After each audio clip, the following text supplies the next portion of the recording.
Just the last part of 2023, I ended my running streak of 933 days. That was how many days I ran not 1, but 2 miles or more every single day.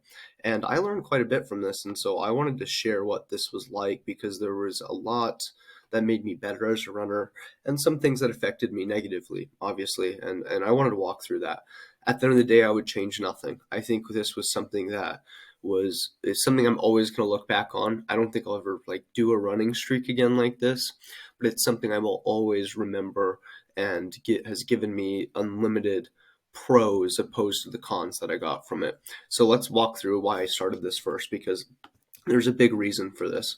So I was in Florida with my girlfriend at the time. We're no longer together, and I was visiting her, and I get a call from my mom late that night. It must have been at maybe 11 p.m. Eastern Standard Time. My family's in Utah, and my mom gives me a call that I will never forget where she's in absolute tears. She's sobbing, incredible pain in her voice, and she told me that Grandpa was probably not going to make it through the night. My grandpa had been diagnosed with stage 4 lung cancer, and it was something that he had fought for many, many years, and I think beat in a lot of ways where it was like, oh, you only have this amount of time to live, and he would do it. He would get through it. He'd be fatigued, and he'd still be working in the yard. He'd still be doing projects because that's what he loved. He was in Boron, California for a lot of his life, and he was the everything in that small city where he's the mechanic and the welder and the carpenter, and he did a lot of good things for the community. Amazing man. And he had been fighting the stage 4 lung cancer. My mom called me and told me he probably wasn't going to live another day. And so she put me on speakerphone. He wasn't speaking, but I got to say my last final words to him. And then I went to bed with my girlfriend. I wake up the next day around 4 in the morning or something, and I get the text that my grandpa had passed away. Actually, let me backtrack. I woke up later that morning, but he had passed away around 4 in the morning, I believe. And so on April 20th, 2021, my grandpa had passed away. So I obviously was affected. It was incredibly emotional. And as I spent a couple hours thinking through it and thinking about it, I obviously got the message and thought about how life is way too damn short, and we should do everything we want to in this life, regardless of what people think, and not wait. And something I'd been considering for several months at this point was a running streak. I'd been seeing running forums where people would run 1 mile every single day for a year. And I had been thinking about this for way too long. And so that day I committed to running 2 miles or more every single day because I thought 1 mile was too easy. So I was like, okay, 2 miles or more every single day, and I committed to it. So that day, I can't remember how much I ran. I think it was more than 2 miles, but I knew I was going to get through a year of 2 miles every single day, no matter what. Well, this moves me into finishing the first year.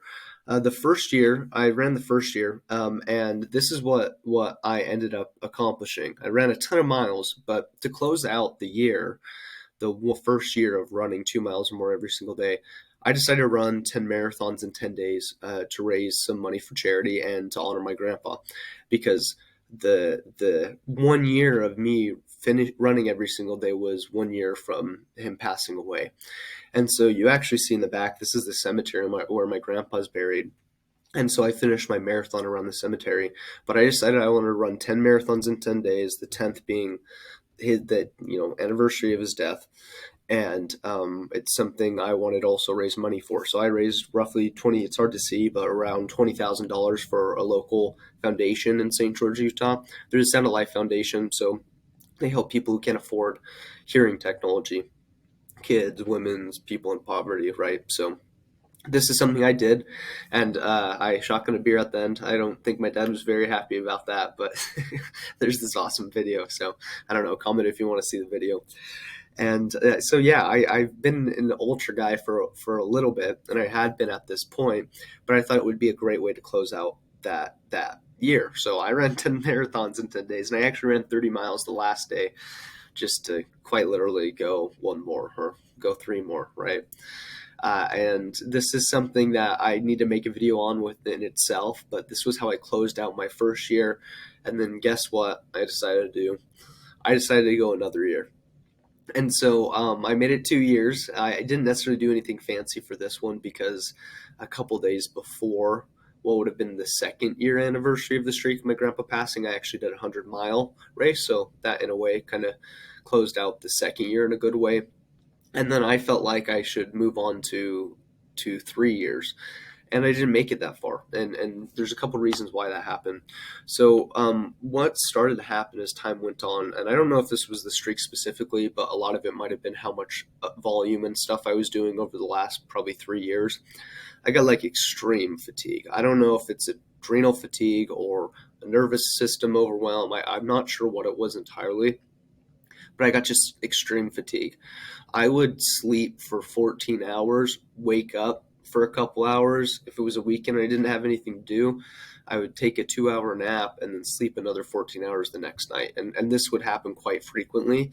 And obviously, when I'm working, I can't do this. And so I would overindulge or really use caffeine as a crutch to get through it. I started to get really mentally bothered because I couldn't train the way I know I can and want to. And so this extreme fatigue and just oversleeping was crazy. And part of what was going on in me considering ending the streak was I failed my marathon. The year before I ended my streak, I ran a sub 3 hour marathon, which qualified me for Boston. And then there's a record number of applicants, so I wasn't qualified. They actually made the time a little like you had to run an even faster marathon to get qualified. So I ran like a 2:58. They changed it to 2:55. I was not going to Boston. Well, then I, was like, okay, let's run at 2:45, and I felt like I understood the system to train for a fast marathon, and I just could not run the splits I wanted to. Maybe it was too ambitious of a jump to go from 2:58 to 2:45, but I really do believe I could have hit that if I wasn't so fatigued. And so I show up to race day and run the first. I don't even run the first mile at the split I'm supposed to, and I just decide to finish. And so when I say failed marathon, I just didn't get my goal. I finished the marathon, and it was a different experience of its own. I ran it in like 3 hours and 18 minutes. I didn't walk the last 10 miles. I forced myself to keep going.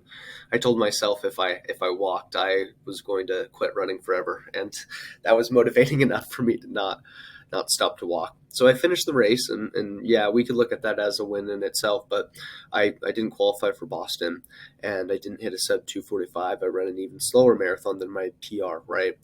So these things happening to me made me reconsider the streak and taking like several weeks off of running, and that's what I decided to do. And what was really important to me with this streak is that I chose the day it ended. Not that it didn't end, like it ended because I slept in or was sick or I had to travel. It was that I intentionally chose the day. And so I chose to end it, I believe it was on a Sunday. So that would have been 932 days. And then the next day I went on a walk with a friend that was in town, and that actually put me over 2 miles. So technically, I did 2 miles or more every single day for 933 days. And here's what I learned from this, good and bad, I guess, if you want, or really what I gained, but I'm going to talk about it all in general. Because I obviously got fitness, right?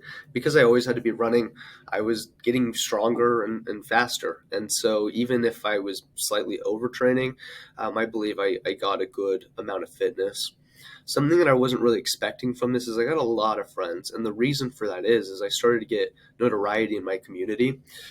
If I showed up to a race or I knew someone and they asked me goals as a runner, I would talk about my streak. I would talk about the 10 marathons in 10 days.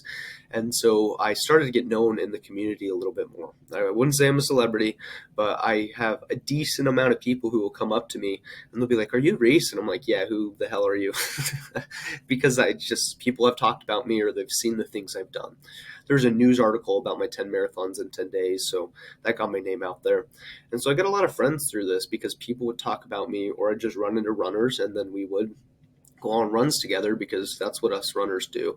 And so I got a lot out of this streak. But the thing I got the most rewarding thing out of this, out of the overtraining, the injuries, the fatigue that I've now overcome, is the ultimate grit.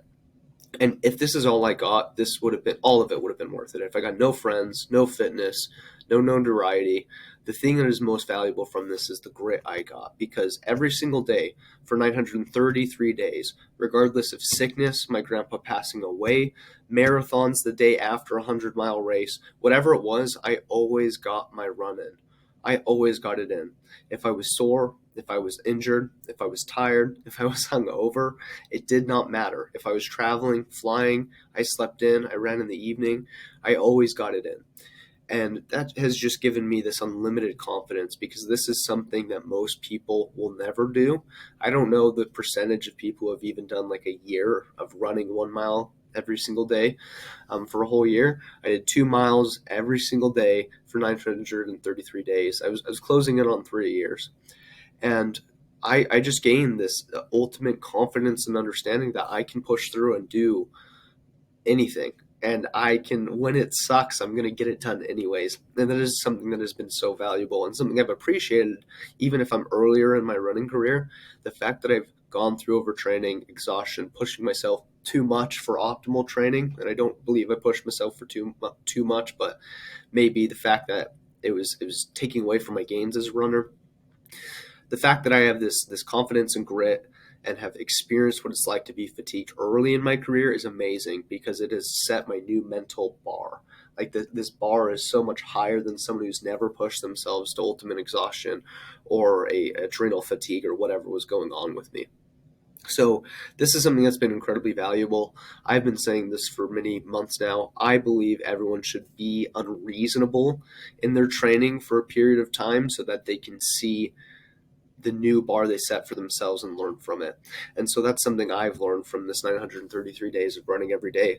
And hey, if this inspires you to do a streak 1 mile every day for a week, I would love to hear about it. So put it in the comments. And if you like content like this, stories on running, I do a lot of training videos and things that you can learn, tips and tricks, mental strategies.